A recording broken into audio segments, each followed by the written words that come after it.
Taati Allah dengan harta itu. Maaf, jangan kebayang kalau fisabilillah itu untuk infak saja. Cari kotak masjid. Ya, setanah kusir. Nggak begitu, kan ada konsepnya. Ini untuk yang di keluarga. Bagaimana kenyamanan di rumah, bikin rumah yang nyaman sehingga punya musalla. Ya, anak-anak sekolahkan di tempat yang mengenal Allah, tingkatkan kualitasnya. Pakai untuk umrah, pakai untuk haji. Lihat saudara-saudara di samping. Setelah itu lebarkan. Baru ada babnya lagi setelah orang tua, saudara, kerabat, ada anak yatim, baru dibuka untuk umum. Itu ada petanya. Nah sekarang pandai-pandai dengan harta, antum menghitung kebutuhan sebulannya berapa. Tabungan pemetaannya berapa. Nah yang lewat dari situ, itu titipan Allah, bekal antum untuk mendapatkan ridhonya. Sebelum diambil. Antum gaji 30 juta, kebutuhan rumah tangga 15 juta, tabungan 5 juta. 10 juta itu bekal tabungan antum tuh akhirat. Maka babnya keluarkan di Quran. Apa bab ibadah lewat harta? Tunggangi itu. Jangan terlalu bergantung. Nanti begitu meninggal baru sadar. Mau balik lagi nggak bisa. Antum sekarang punya kedudukan. Satu saat hilang kedudukan itu. Pelajari bab tentang fikih kedudukan. Bagaimana menaati Allah lewat kedudukan. Bikin kebijakan yang baik. Sebelum meninggal. Antum lagi belajar sekarang. Taati Allah lewat ilmu. Bagaimana cara belajar yang benar. Sebelum meninggal. Ada yang kerja ngumpulkan harta aja. Ya, ada yang ngumpulkan, hitung sebanyak-banyaknya sampai lupa, tidak menjadikan semua itu sebagai bekal pulang. Selanjutnya, Al-Adiyat ayat 9. Afala ya'lamu idza bu'athira ma fil qubur wa husila ma fis. Tuh. Ini untuk pelaku maksiat. Yang banyak berbuat maksiat. Apa nanti enggak malu dan enggak khawatir kalau itu diungkap di alam kuburnya? Silahkan Anda tutup-tutupi saat di dunia. Tapi kalau nggak ditobati, di alam kubur akan terasa. Saya ulangi, di alam kubur akan terasa. Silahkan tutupi. Jadi ada dua tipe pelaku maksiat ini. Yang pertama, pelaku maksiat yang menutupi kemaksiatannya, tapi tidak tobat. Ya, awas, ini tipe pertama. Yang saya maksudkan pelaku yang tidak tobat ya, bukan yang tobat. Jadi pelaku maksiat, dia sadar dia maksiat. Dia bisa tutupi dari manusia, tapi dia pilih nggak tobat. Nah ini nanti akan diungkap di alam kubur dan diberikan satu muqaddimah azab nerakanya. Yang kedua, pelaku maksiat yang sadar dengan maksiatnya dan secara terbuka dia bermaksiat karena merasa kuat dengan menunaikan atau mengerjakan perbuatan maksiat itu. Ya, nah itu dua tipe seperti itu. Turunlah kemudian surah Al-Adiyat ini salah satunya. Afala ya'lamu idza bu'athira ma fil wa husila ma fis, akan diungkap satu saat nanti. Kalaupun Anda tutupi. Tapi bagi yang terakhir, perhatikan baik-baik. Bagi yang merasa nyaman dengan kekuatannya, baik itu kedudukan ataupun harta, sehingga terang-terangan berbuat maksiat dan merasa tidak ada yang mampu untuk mencegahnya, itu saat masuk kuburnya langsung ditampakkan neraka pagi dan petangnya. Di surah Ghafir surah ke-40 ayat 46. An-naru yu'raduna 'alaiha ghuduwan wa 'ashiyya. Hati-hati. Ya, hati-hati. Wa yauma taqumus sa'atu adkhilu ala fir'auna asyaddal adzab.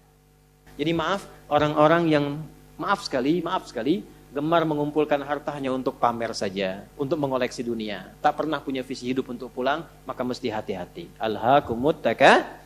Orang yang maksiat terbuka nggak mau sadar mesti hati-hati, ya, karena cara pulangnya itu berbeda. Teruskan. Quran surah Al-Infitar ayat ke-4. Ketiga, kan 8 ya semua ya. Wa idzal quburu bu'thirat. Al-Infitar ayat ke-4.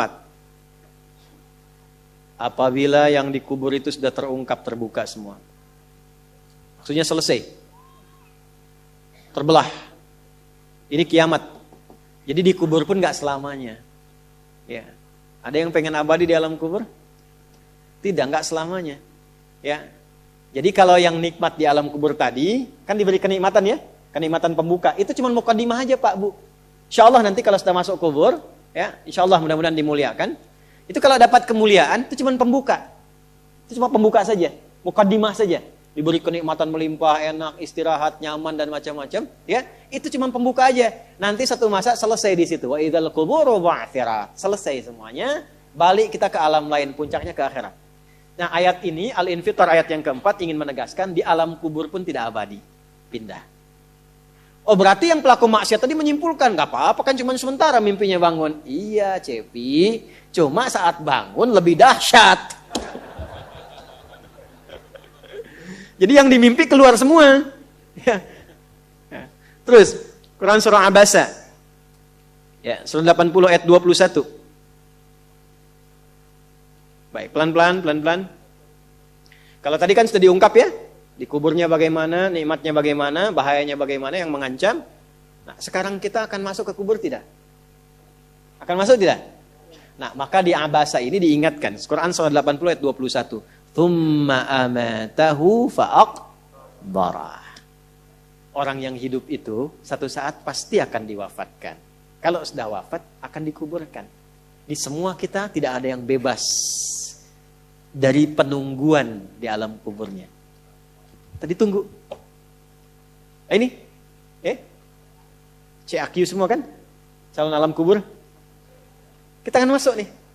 Jadi Allah sadarkan mumpung masih hidup, dari dua kejadian tadi, ambil ibrahnya, siapkan diri kita, karena kita nggak akan bisa menolak kematian. Kalau sudah wafat, pasti dikubur. Teruskan dulu ya, kita agak cepat. Al-Mumtahanah ayat 13. Sudah? Ini nyambung semua ayatnya, indah sekali. Jadi kalau kita sudah sadar, ini resiko kebaikan, ini resiko keburukan, dan kita tahu akan wafat, akan dikuburkan, bagaimana cara persiapannya? Supaya enggak lalai tadi ya. Maka Al-Mumtahanah ayat ke-13. Ya ayyuhalladzina amanu la tatawallaw qauman ghadiballahu alaihim. Qad ya'isu kama ya'isal kuffara min apa? Ashabil kubur. Maka jangan banyak bergaul dengan orang-orang yang menjauhkan kita dari ridha Allah Subhanahu wa taala. Cari teman yang baik sekarang. Pertama, maaf, bikin kebaikan di rumah tangga dulu. Itu kan teman hidup. Ya. Awas, hati-hati. Kalau melihat istri kurang baik atau sebaliknya, jangan dihakimi, jangan difonisi. Justru Allah kirimkan antum itu untuk menebarkan kebaikan dan menyempurnakan kesemaan bersama. Jelas? Jadi sekarang yang dilakukan teman hidup dulu. Rubah jadi baik dulu. Anak-anak jadi baik dulu. Setelah itu cari tempat tinggal yang baik. Bergaul dengan orang baik.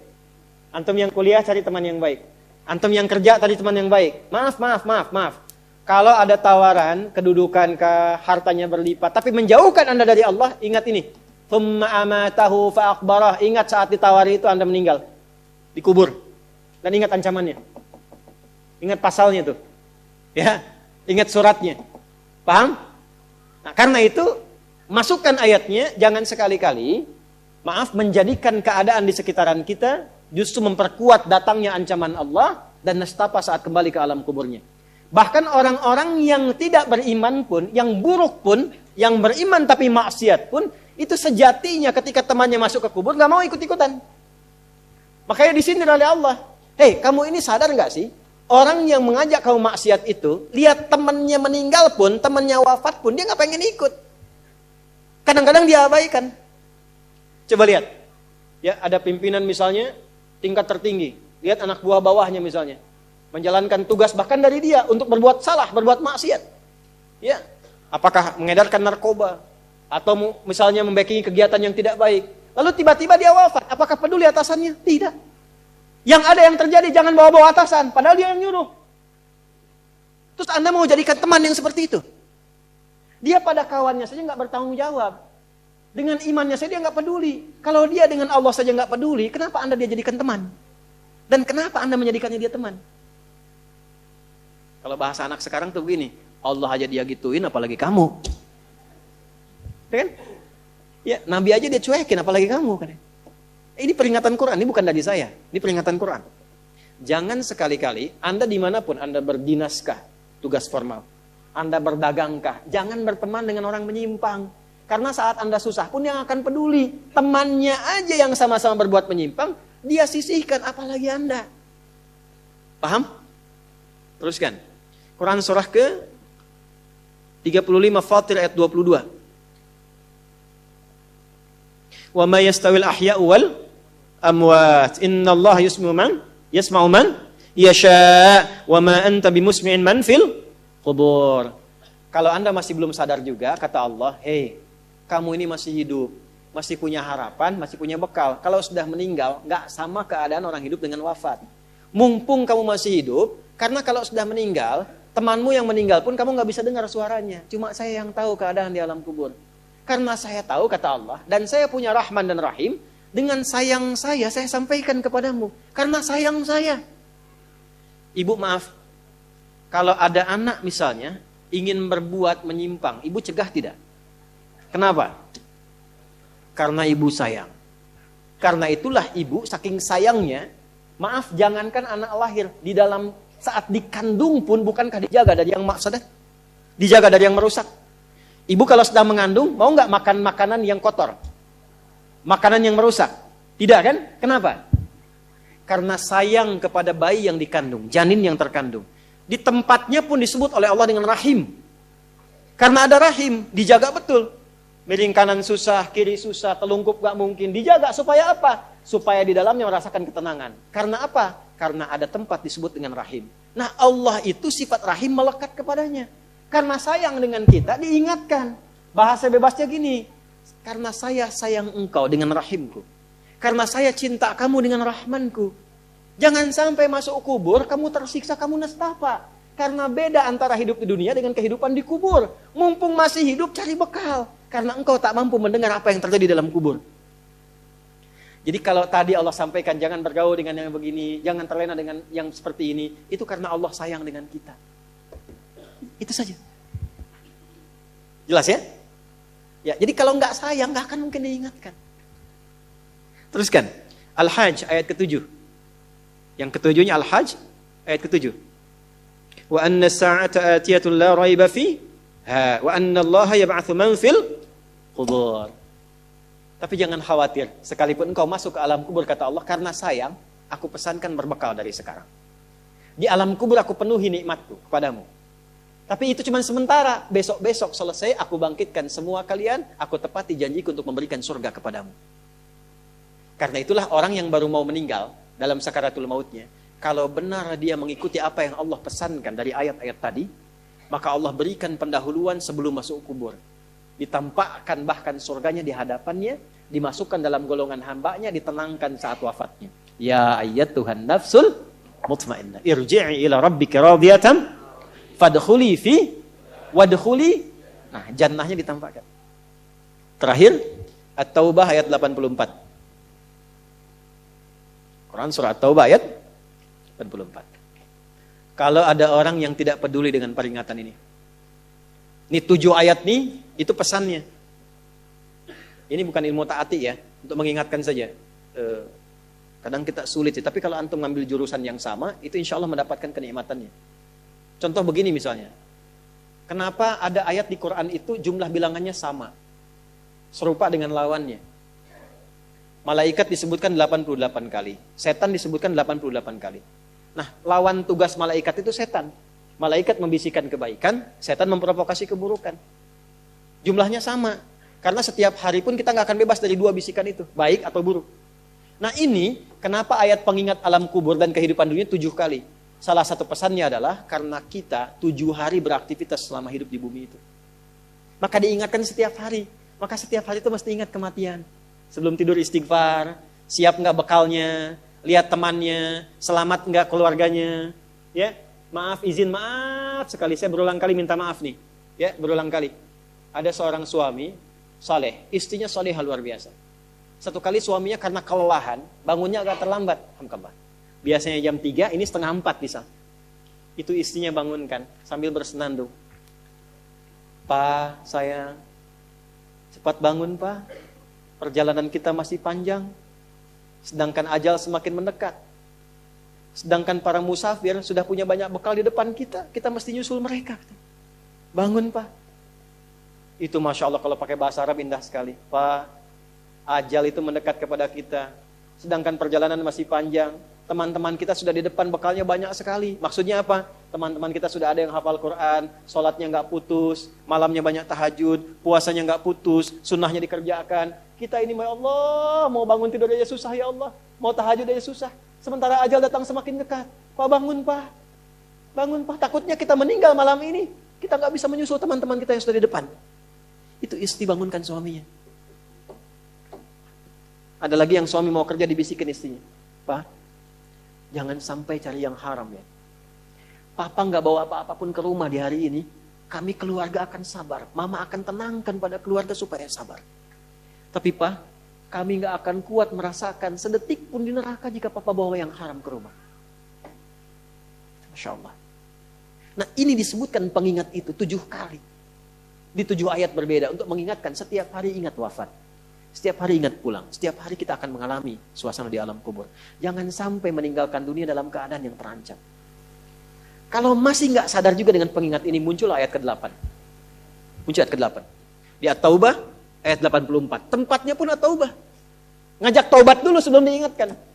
Tapi dasar karena nggak pengen taubat juga, maka munculnya ancaman. Kalau ada yang masih nggak peduli, bahkan ada orang Islam yang masih bertahan dengan keburukannya, menampakkan ke orang lain dengan sifat nifaknya, maka turun ayatnya. Wala tusalli ala ahadim minhum mata abada. Wala taqum ala qabri. Allahu akbar. Innahum kafaru billahi wa rasuli wa matu wa hum fasiqun. Kalau ada yang masih begitu, dan Anda lihat diingatkan susah, masih menampakkan kemaksiatan, Allah langsung memberikan ancamannya. Kalau dia bertahan demikian sampai dengan wafat, gak usah disolatkan. Jangan sampai berdiri di depan kuburnya katanya. Kurang apa lagi? Tiap hari diingatkan. 7 kali, 7 hari beraktivitas, 7 kali diingatkan. Diberikan kasih sayang, diarahkan pada yang benar. Ditunggu sampai tobat, tapi masih mengancam. Masih menampakkan kehebatannya sampai dia wafat. Maka peringatannya apa? Orang-orang yang sengaja menantang berbuat maksiat, menghalalkan dosa yang besar, itu dihukumi oleh Quran. Kafaru billah. Yang menghalalkan dosa besar itu dihukumi kufur. Tapi jangan sembarangan, ya, jangan sembarangan menghukumi. Karena ada yang punya otoritas di situ. Gak boleh Anda sembarangan, ini kufur, ini togut, ini gak boleh. Gak boleh. Ada yang punya otoritas. Dan ada yang paham fikihnya. Gak boleh sembarangan. Hati-hati kalau ada aliran mengajak Anda, ini togut, ini aja, bunuh aja, tembak aja, tinggalkan itu. Tinggalkan. Karena ada yang punya otoritas untuk menentukan klasifikasi mana yang benar, mana yang salah, mana yang ini, mana yang begitu. Jangan sampai terbawa pada aliran demikian. Jelas ya? Baik. Tapi kalau ada yang nekat berbuat maksiat sampai wafat, kata Allah, Nabi pun sampai dilarang. Jadi ini ayat turun tentang Abdullah bin Ubay bin Salul yang hidupnya mengaku muslim tapi banyak sekali menyakiti Nabi. Banyak berbuat maksiat, bahkan merencanakan pembunuhan kepada Nabi. Ditampakkan oleh Allah, begitu Nabi ingin menampakkan sisi kemanusiaan dengan menyolatkannya, turunlah ayat ini. Jangan disolatkan Muhammad. Jangan disolatkan. Biarnya sama teman-temannya. Jadi biasanya orang munafik ketemu munafik lagi. Ketemu munafik lagi. Hati-hati. Jangan sampai yang menyolatkan itu sama munafik, sama perbuat maksiat.